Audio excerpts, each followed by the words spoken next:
Medicamentos y embarazo. Introducción. Durante el embarazo se produce una serie de modificaciones fisiológicas, farmacocinéticas y psicológicas. La obstetricia moderna orienta esfuerzos e implementa novedosas estrategias no solamente para garantizar la salud materna, sino también para tener un recién nacido saludable.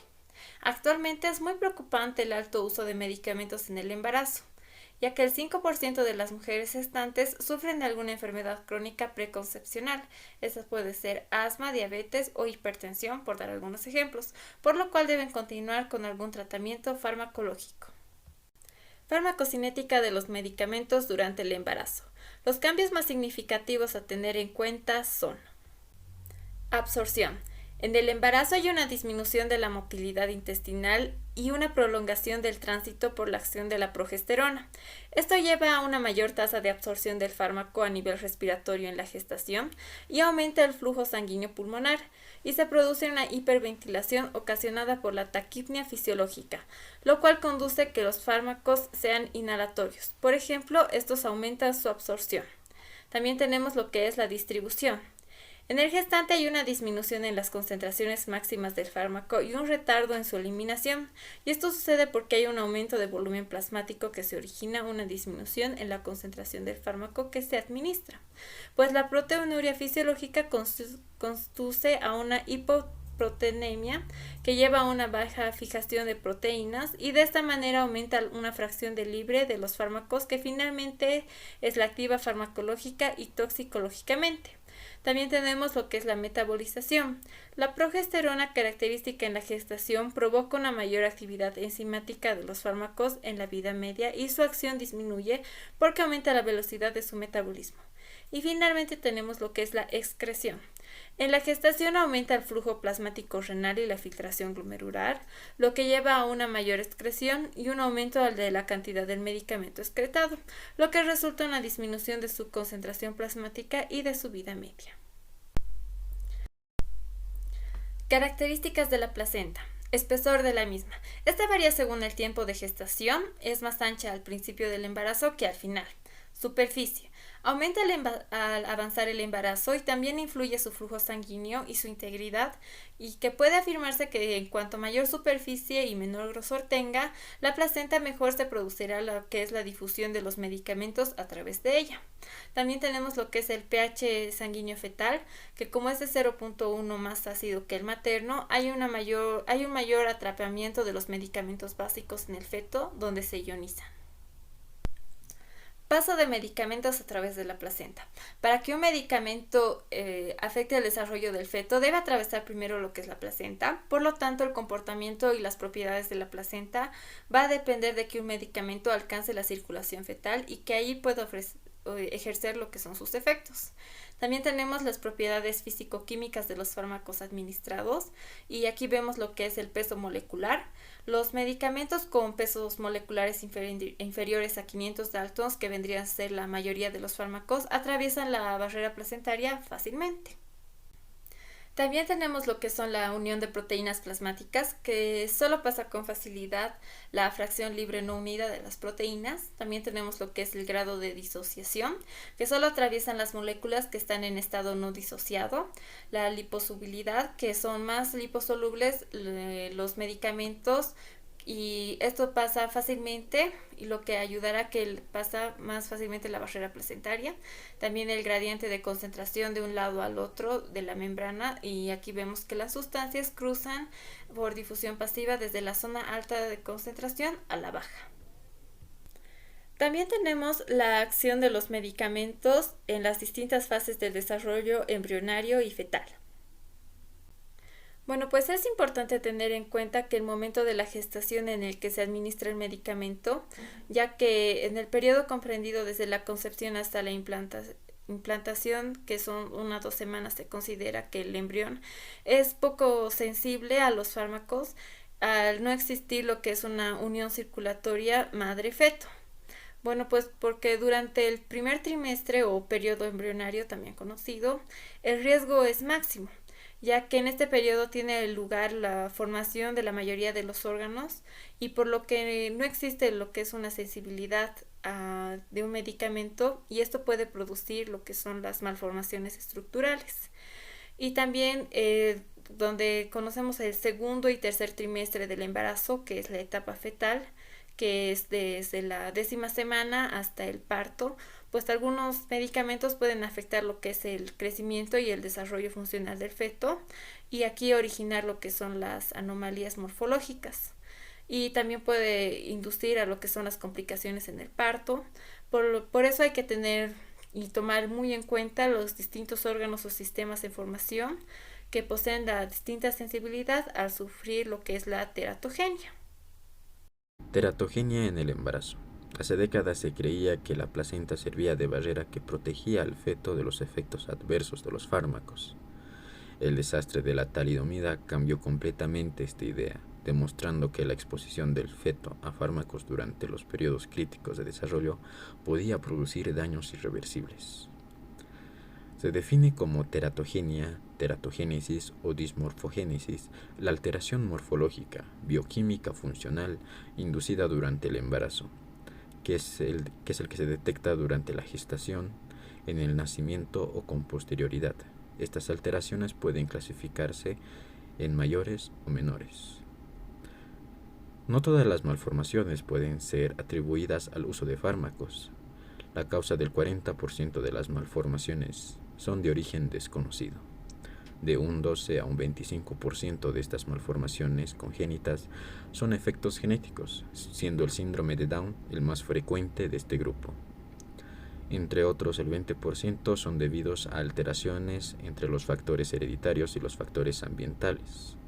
De un 5 a un 9% de las malformaciones son atribuidas a factores ambientales, como agente único. Estos factores ambientales pueden ser enfermedades o infección de la madre, o productos químicos o fármacos. Se calcula que el 2 y el 5% de las anomalías congénitas son atribuidas a fármacos. La exposición a medicamentos durante el embarazo es elevada, entre un 44,2 y un 99,5% de las mujeres embarazadas, según diversos estudios, toman algún medicamento durante la gestación. También se tiene en cuenta de mujeres de avanzada edad que ya vienen con tratamientos por alguna enfermedad antes de quedar embarazadas, que hace que aumente el riesgo. Los medicamentos pueden dañar al feto en cualquier periodo de embarazo, aunque el periodo mayor de riesgo es el primer trimestre, ya que durante la fase embrionaria tiene lugar a la formación de la mayoría de los órganos. La prevalencia de malformaciones debido a fármacos es baja, pero también evitable. Esto hace necesario la información precisa y actualizada sobre el potencial teratogénico de los fármacos, ya que la prescripción de fármacos durante el embarazo es elevada. Se han desarrollado múltiples clasificaciones de fármacos en función a su riesgo teratogénico, entre las cuales las más usadas es la Food and Drug Administration, en la que los fármacos se dividen en 5 grupos. Clasificación de los medicamentos según riesgo teratogénico. La más frecuente y útil es de la FDA. Esta fue descrita por primera vez en septiembre de 1979 y se va renovando periódicamente. Se distinguen 5 categorías, las cuales son la A, la B, la C, la D y la X. Dentro de la categoría A, se nos dice que son estudios controlados realizados con el fármaco. No han demostrado un riesgo para el feto durante el primer trimestre y no existe evidencia de riesgo en trimestres posteriores, por lo que la probabilidad de teratogénesis es nula. Dentro de estas están los fármacos como el ácido fólico, hidróxido de aluminio, hidróxido de magnesio, sulfato ferroso, vitamina B1, vitamina B12, B6, vitamina C y la vitamina A, pero en altas dosis ya entra dentro de otra categoría. Dentro de la categoría B se distinguen 2 supuestos. Estudios en animales no han demostrado riesgo teratogénico, aunque no se dispone de estudios controlados en embarazadas. Estudios en animales han mostrado un efecto teratogénico no confirmado por estudios en embarazadas durante el primer trimestre de gestación, ni existe evidencia en trimestres posteriores. Dentro de estas están los medicamentos como por ejemplo la amoxicilina, ampicilina, cefalosporinas, cimetidina, eritromicina, clindamicina, metronidazol, insulina, nitrofurantoína. Dentro de la categoría C se nos indica que se asigna a aquellos fármacos para los que se considera que solamente han de administrarse si el beneficio esperado justifica el riesgo potencial para el feto. Existen dos posibilidades. Existen estudios en animales que revelan efectos teratogénicos sobre el feto y no existen estudios en mujeres. Y el otro, que no existen estudios ni en animales ni en mujeres. Dentro de estas están los medicamentos como la gentamicina, glifloxacina, claritromicina, ambroxol, entre otros. Dentro de la categoría D, aquí son aquellos fármacos para los que hay una clara evidencia de riesgo teratogénico, aunque los beneficios pueden hacerlos aceptables a pesar del riesgo durante el embarazo. Un ejemplo sería un medicamento que fuera necesario para tratar una enfermedad grave o una situación límite y no existiera alternativa más segura. Dentro de esta podemos encontrar como fármacos como el diazepam, streptomicina, fenitoína y fenobarbital. Dentro de la categoría X ya no se encuentran los medicamentos pertenecientes a esta categoría, están contraindicados en mujeres que están o pueden quedar embarazadas. Estudios realizados en animales o en humanos han demostrado la aparición de anormalidades fetales o existen evidencias de riesgo teratogénico basado en la experiencia humana. El riesgo que supone la utilización de estos fármacos en embarazadas supera claramente el posible beneficio. Dentro de estas se pueden encontrar fármacos como la vitamina A en altas dosis, la warfarina, el desogestrel, el clomifeno, la atorvastatina, anticonceptivos orales combinados y hormonoterapia de reemplazo. La gestación en la mayoría de los casos derivan de los cambios fisiológicos que conlleva el embarazo, aunque como ya hemos indicado, para la mayoría de las molestias y dolores que surgen no se debe tomar medicamentos, pero hay trastornos y enfermedades que ya las padecía la gestante o puede aparecer y hay que tratarlas. De ahí la información de que ha de tener el farmacéutico a la hora de dar y de saber la medicación indicada para la paciente. El estreñimiento es muy común especialmente al final de la gestación como consecuencia de la reducida motilidad gastrointestinal y el retraso vacío intestinal que produce la presión del útero. El tratamiento de primera elección es aumento de la fibra dietética y líquidos. El uso de laxantes como el hidróxido de magnesio y lactulosa tienen un buen perfil de seguridad debido a su absorción mínima. Se utilizan senócidos, pero su uso puede ser continuado, puede causar desequilibrios electrolíticos y concentraciones prematuras de la ruptura de los tejidos, provocando la muerte materna y fetal. No se aconseja lubricantes como parafina líquida, ya que podrían disminuir la absorción materna de vitaminas liposolubles como la A, la D y la K, provocando hipoprotombinemia en recién nacidos por falta de vitamina K. Un porcentaje de las embarazadas sufre de hemorroides debido a la compresión de los vasos sanguíneos en el área rectal durante la gestación. Los antihemorroides tópicos se consideran medicamentos seguros de absorción en el área perianal. Los corticosteroides tópicos con hidrocortisona pueden absorberse y causar daño fetal. También deben emplearse cremas suavizantes que contengan astringente moderado como el extracto de amamelis, que alivian los síntomas de la quemazón, picor y ardor, y el uso prolongado puede dañar la mucosa anal y se aconseja utilizar el menor tiempo posible. En casos de tuberculosis, el régimen de gestantes se basa en 3 medicamentos: isoniazida, rifampicina, etambutol, piracinamida.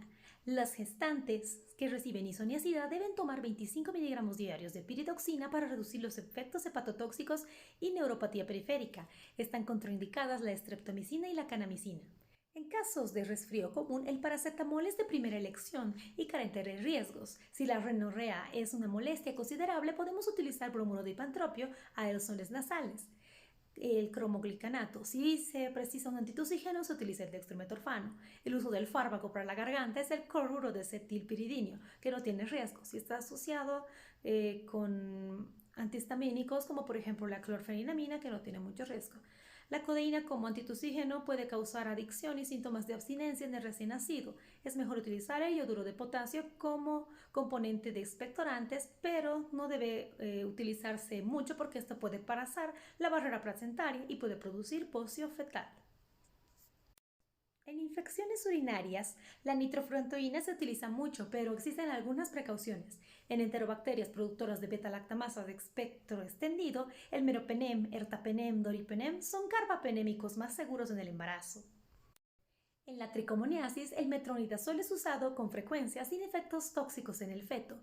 El tinidazol, derivado imidazólico con actividad antiprotozoica, antianaeróbica, atraviesa la barrera placentaria y no debe ser administrado a pacientes embarazadas en el primer trimestre. En candidiasis vaginal se recomienda fármacos crema tipo azoles durante 7 días, clotrimazol al 1%, miconazol al 2%, butaconazol al 2%. Y no se tiene que utilizar el fluconazol porque se ha considerado que existen malformaciones congénitas. El riesgo teratógeno de los analgésicos opiáceos es bajo, pero cuando se administra en el tercer trimestre puede causar depresión respiratoria neonatal y en el tratamiento prolongado, dependencia y síndrome de abstinencia neonatal. En casos de dolor intenso, puede usarse la petidina y la morfina, evitando lo más posible tratamientos prolongados. El uso de los antiinflamatorios no esteroideos AINES, el ibuprofeno, naproxeno, diclofenaco y piroxicam no se consideran teratógenos. Se debe evitar en el último trimestre de embarazo por la inhibición de la síntesis de prostaglandinas. En el tercer trimestre puede disminuir las contracciones uterinas prolongando la gestación. La indometacina, el naproxeno, puede provocar dificultad respiratoria y ductos arteriosos en el prematuro. El ibuprofeno está asociado a abortos y no hay que usar por antecedentes de abortos. El paracetamol, el gestante, es la primera elección como antipirético y analgésico. Algunos estudios relacionan con trastorno de déficit de atención. El tratamiento de la fase aguda de la migraña se utiliza AINE o una codeína, evitando la ergotamina. El paracetamol, narcóticos y antieméticos son de primera elección. El sumatriptán es considerado seguro para los síntomas severos a moderados porque responden bien a otros analgésicos. Los salicilatos pueden alterar la función plaquetaria, aumentando el riesgo de hemorragias tanto de la madre como del feto, aunque bajas dosis pueden ser beneficiosas para las embarazadas en riesgo de desarrollar hipertensión o preeclampsia durante el embarazo. El insomnio puede ser normal o un síntoma de ansiedad y depresión. Se estima que el del 10% de las mujeres embarazadas sufre de ansiedad, es más frecuente en las mujeres con trastornos psicológicos o abortos. Las benzodiazepinas han sido medicamentos utilizados para el tratamiento de insomnio. Por ejemplo, el diazepam. La administración regular de las benzodiazepinas durante la gestación puede desencadenar síndrome de abstinencia neonatal. Esta también puede causar labio leporino, paralarrendido y cardiopatías. Como alternativa se utiliza el zolpidem y la pirona. La difenhidramida como antihistamínico H1 porque tiene acción hipnótica. Los antidepresivos tricíclicos son fármacos de elección y atraviesan la placenta debido a su elevada liposidad. La imipramida y la amitriptilina son los más usados. Los inhibidores selectivos de la recaptación de serotonina, la fluoxetina, es el más estudiado y no se ha asociado efectos teratogénicos. Por otra parte, utilizar la melatonina no ayuda mucho porque está contraindicado para mujeres embarazadas y en lactancia. Está comprobado el riesgo teratógeno de las drogas antiepilépticas, aunque se relacionan con altas dosis o con el uso combinado de 3 o más drogas. Se conoce como el síndrome por difenilhidantoína. El índice de malformaciones mayores va aumentando por el valproato de sodio y fenobarbital. La lamotrigina lo reportan con el menor índice de alteraciones. Se recomienda reducir la dosis con el cuadro clínico estrecho y monitorizado los niveles séricos de anticonvulsionantes. Tienen un buen perfil de seguridad en mujeres embarazadas, la acitromicina, las cefalosporinas, penicilinas, eritromicina y clindamicina. Los aminoglucósidos son relativamente seguros, pero conllevan el riesgo de ototoxicidad y nefrotoxicidad fetal y materna. Las fluoroquinolonas se evitan generalmente durante el embarazo. El trimetoprim se evita generalmente en el primer trimestre debido a que es un antagonista del ácido fólico. Las sulfonamidas no parecen implicar riesgo significativo, aunque existe una preocupación teórica sobre la hiperbilirrubinemia. Pirosis o ardor epigástrico. La mayoría de las mujeres embarazadas van a tener esta manifestación de ardor epigástrico. Como se puede ver, se va a manifestar de un 66 a un 70%. Esto va a ocurrir en los primeros 2 trimestres de embarazo generalmente. Para esto se debe evitar los alimentos pesados, como pueden ser las grasas, los chocolates, alcohol, café. se debe ingerir comidas ligeras. Esto podría estar dada por el cambio hormonal que va a tener durante el embarazo. Los fármacos a elección son los antiácidos de primera elección, como ser el hidróxido de magnesio, hidróxido de aluminio, que según la clasificación FDA van a tener clasificación A. También los antiulcerosos, como la ranitidina, la famotidina, que van a tener clasificación B. Y los inhibidores de la bomba de protones, como ser el omeprazol, que ya este es de tercera elección y va a tener una clasificación C.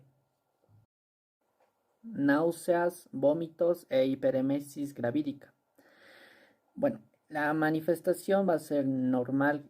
Cerca del 50 al 90% de las mujeres embarazadas la va a apreciar, la va a tener, como se puede observar. Se va a presentar en la primera falta del ciclo menstrual y va a llegar a un pico máximo de 3 meses y en el cuarto ya debería estar casi desaparecido. La hiperemesis gravídica va a ser la manifestación igual de vómitos y náuseas, pero va a ser esta más severa. Esta la tiene menos, como se puede apreciar, del 0.35%. Esta aparece entre la cuarta y la 10ª semana y generalmente se necesita una hospitalización porque puede ser de graves consecuencias para el feto. El tratamiento de elección como se puede ver, es la metoclopramida, que esta va a tener clasificación B, que va a llegar a la placenta, pero no va a afectar al feto. También de segunda elección tenemos la dimenidranato, que va a tener de clasificación B, y la pirodoxina, que va a ser de o vitamina B6, esta va a ser de clasificación C, que va a ser un poco más peligrosa. Anemia. Se puede detectar anemia en el primer trimestre de embarazo, pero generalmente con la hemoglobina baja, el hematocrito bajo. Esta generalmente está manifestada en el 90% de las mujeres embarazadas y generalmente va a ser una anemia ferropénica. Se va a dar el suplemento de hierro, que esta va a ir aumentando según el trimestre de embarazo. El suplemento de elección es el sulfato ferroso. Esta va a ser de clasificación A y se prescribiría con un ácido fólico también. Requerimiento de vitaminas y minerales. Estas vitaminas y minerales generalmente se la obtienen de una dieta balanceada, pero hay casos especiales como mujeres embarazadas que son vegetarianas, son intolerantes a la lactosa, que son exfumadoras o que abusan de algunas sustancias que puede evitar la absorción, ¿no?, de estas vitaminas y minerales, por lo cual se le va a prescribir a algunas vitaminas y minerales, pero generalmente no es necesario, ya que en un exceso de estas vitaminas pueden ser teratogénicos y se debe evitar mayormente lo que es, como se observa, la vitamina A y la vitamina D. Durante la hipertensión, el objetivo principal es mantener a la madre y al feto fuera de peligro. Para esto se debe evitar una preeclampsia y una eclampsia, la cual va a estar regida por los siguientes fármacos que no son muy teratogénicos, pero igual van a generar algunas complicaciones. Por ejemplo, la metildopa, que esta va a ser un fármaco de primera elección para la hipertensión, pero va a tener un desarrollo craneal un poco más pequeño, pero no va a afectar a sus funciones cerebrales. Y una desventaja de esta es que va a hacer efecto en 4 horas. También tenemos los beta bloqueantes, que va a ser el atenolol con clasificación C y el metaprolol de clasificación B. Como se puede observar en ambos casos, son de un riesgo moderado, pero por el beta bloqueo puede causar hipoglucemia y braquicardia, y esto no va a ser muy favorable en el feto, ya que puede causar complicaciones, y generalmente esto se les da en el tercer trimestre y aún así no son muy recomendados. Y también se debe evitar para esta enfermedad se debe evitar lo que son los inhibidores de la enzima convertidora de angiotensina y también algunos diuréticos. La lactancia materna es el alimento diseñado para el recién nacido y el lactante. Este debe ser de forma exclusiva hasta los 6 meses de edad y favorece el crecimiento y el desarrollo del mismo, disminuyendo la mortalidad infantil. La OMS sugiere que se debe mantener como un patrón fundamental en la lactancia materna hasta los 6 meses. Después se puede complementar con alimentos hasta los 2 años. Bolivia cuenta con una ley de fomentar la lactancia materna y comercialización de sus sucedáneos y reglamentación que promueve, protege y apoya la práctica de la lactancia materna exclusiva hasta los 6 meses. Cada 18 de agosto el mundo conmemora el Mes Mundial de la Lactancia Materna y Bolivia tiene una iniciativa que es amamantar y trabajar. Existen varios beneficios de la lactancia que son para la mamá, que disminuye los riesgos de la salud, como ser en la aparición de algún tipo de cáncer, incrementa el vínculo psicológico entre madre e hijo, también con el bebé, causa una protección inmunológica, protege de infecciones y aumenta el apego con la mamá. En algunas enfermedades infectocontagiosas, por ejemplo, este puede disminuir en los niños que tienen lactancia materna de forma exclusiva durante los 6 meses, ya que este no consume ningún otro tipo de alimento, al igual que la aparición de diarreas o la presencia de diarreas. Las infecciones respiratorias causadas por neumonías nos dicen en algunas investigaciones que son menos frecuentes en los niños que han tenido lactancia materna de forma exclusiva a comparación de los niños que tienen alimentación por leche de fórmula, al igual que en la aparición de rinitis, alergias alimentarias o asma. Estos disminuyen ya que el niño consume más leche materna, tiene más inmunidad ante ciertos agentes patógenos. La leche materna tendría un rol protector contra la obesidad, la hipertensión, la dislipidemia y la diabetes mellitus 2 durante la adultez, ya que en el caso de la obesidad el niño tiene la capacidad de regular el volumen ingerido y a comparación de los niños que consumen toman más leche por la mamadera, que no tienen esa autorregulación de la ingesta y pueden incidir a una ganancia de peso cuando ya son adultos. También la leche materna disminuye la aparición de leucemias o enterocolitis necrosante.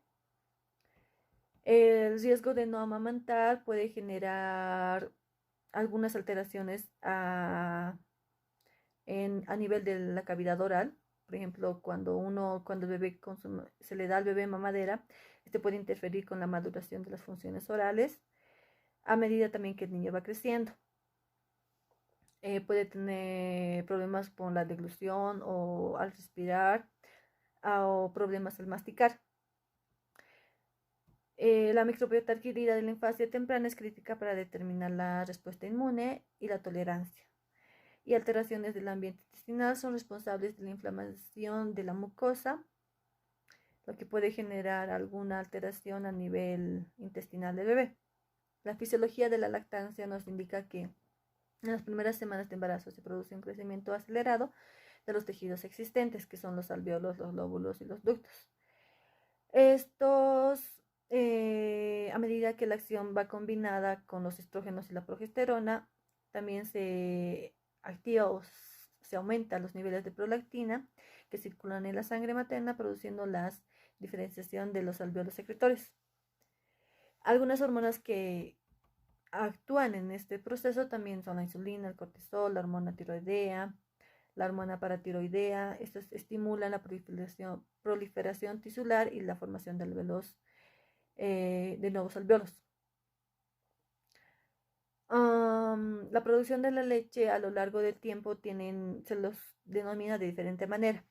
Cuando la primera leche se lo denomina calostro, que dura desde los 0 horas de nacido hasta los 5 días. Después está la leche de transición, que es de los 5 días a los 10 días. Y la leche madura, que es desde los 10 días hasta la finalización de la lactancia. La oxitocina oxitocina. Es la que produce la contracción de las fibras musculares que rodean el alveolo, lo que determina la eyección de la leche. Este proceso se denomina galactopoiesis. La secreción de la prolactina depende de gran manera de la succión. Cuando el bebé aumenta la succión o la mamá le da más veces en el día leche, entonces los niveles de prolactina incrementan. Y también pueden durar de 1 a 2 horas, dependiendo de la succión.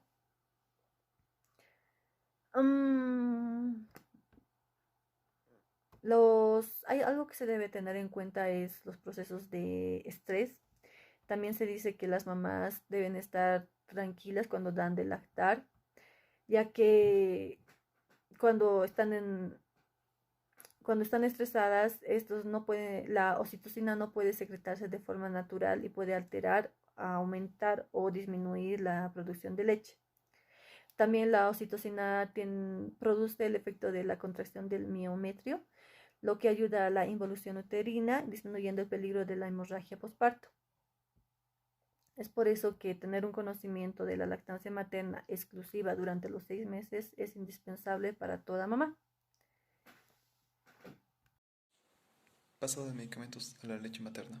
En su gran mayoría los fármacos son excretados por la leche, ya sea en mayor o menor medida. Esto debido a que muchos de estos pueden atravesar por difusión pasiva el epitelio secretor de las mamas, que esta es una barrera de carácter lipídico que separa el plasma de la leche. Durante la primera semana de lactancia, las células alveolares tienen una mayor porosidad, lo cual permite el paso de inmunoglobulinas y proteínas a la leche. En esta etapa de una semana también puede haber un mayor paso de fármacos. Factores que determinan la excreción de medicamentos en la leche materna. Están los factores dependientes de la madre, que son la dosis administrada según su farmacoterapia, la composición de la leche, la cantidad de leche producida, el flujo sanguíneo mamario y los problemas que afectan la farmacocinética, que podrían ser insuficiencia renal, insuficiencia hepática u otras enfermedades. Factores dependientes del niño, tenemos la capacidad de succión y la frecuencia con la que éste se alimenta. También se tiene la capacidad de biotransformación que éste tiene y la etapa de desarrollo en la que se encuentra. Pues no es lo mismo un niño recién nacido a uno de 2 o 3 meses. Los factores dependientes del medicamento son más que todo físico-químicos, como serían la solubilidad, en este caso la liposolubilidad, el grado de ionización, el pH, que va a afectar también al grado de ionización, el grado de unión a proteínas plasmáticas, el peso molecular y las propiedades farmacocinéticas que éste tiene. Factores a considerar para minimizar el riesgo. En la madre se debe evaluar la necesidad de la farmacoterapia y la existencia de terapias alternativas. En el niño se debe evaluar su situación clínica, su capacidad metabólica y excretora y la biodisponibilidad del fármaco en el niño. Hablando de medicamentos, se debe seleccionar medicamentos inocuos de uso pediátrico y en lactancia. Evitar fármacos nuevos, pues no han sido suficientemente estudiados. Se debe seleccionar fármacos que no que no se excreten por la leche materna. Utilizar la dosis mínima eficaz. Utilizar la vía tópica de preferencia. Evitar los fármacos de liberación sostenida y preferir fármacos de vida corta. Utilizar también fármacos que no tengan metabolitos activos y evitar asociaciones farmacológicas.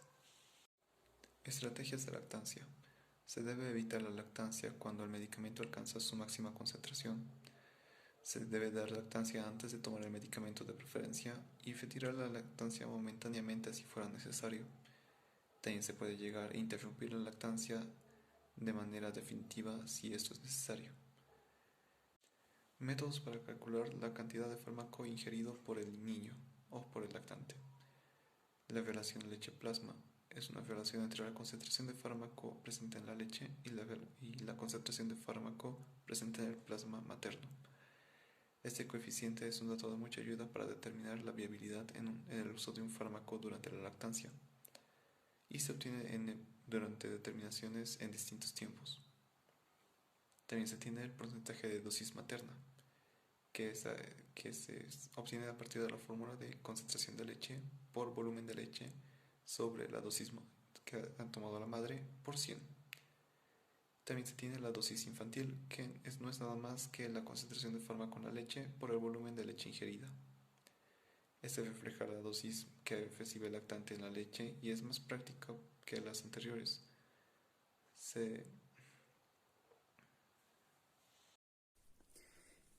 Fármacos lactantes.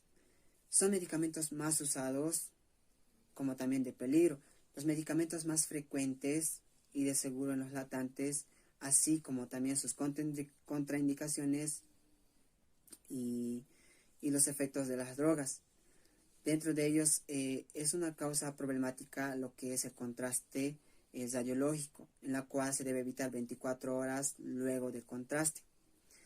Dentro de ellos se va a exponer en 3, en las cuales está en los fármacos de uso frecuente, que esto es una medida de menor riesgo, en la cual está la administración a la madre lactante, en la cual es la dosificación terapéutica indicada. Dentro de ellos, como por ejemplo, están los fármacos del paracetamol y el ibuprofeno. Luego también están los que es el fármaco de contraindicaciones en lactantes, en la cual esto va a ser, se va a producir efectos adversos, entre las cuales como por ejemplo está la fenildiona y los derivados de la ergotamina. También está lo que es el antineoplásicos, que van a producir efectos adversos, que estos están contraindicados a los lactantes. También estos se van a producir lo que son efectos de las drogas, que son sustancias afines a los lactantes, que es la cafeína, la nicotina, la codeína, morfina y la heroína. Entre la cafeína, esto se va a excretar mediante pequeñas sustancias en la cual va a producir irritabilidad a los lactantes. También la nicotina, que esto no es recomendable ya que son sustancias que pueden producir efectos al lactante. Entre la codeína, esto se va a excretar, mediante la leche materna, lo cual que va a producir al lactante un síndrome de abstinencia, tanto que también se va a excretar la morfina, la heroína. Esto va a causar lo que es al lactante temblor, también lo que es vómitos, en la cual estos van a producir efectos al lactante. Dentro de todo esto se ha obtenido una información limitada, ya tanto así relevante a casos clínicos y no así tanto a ensayos clínicos, ya sea por efectos adversos, ya que ha sido mediante un seguimiento de farmacovigilancia de estos fármacos en lactantes. Ya, la utilización de los medicamentos de fármacos lactantes, en la cual esto se da las recomendaciones del fabricante mediante las bibliografías de cada medicamento que van a recomendar de dicho fármaco para los lactantes. Entre ellos se va a dar la información.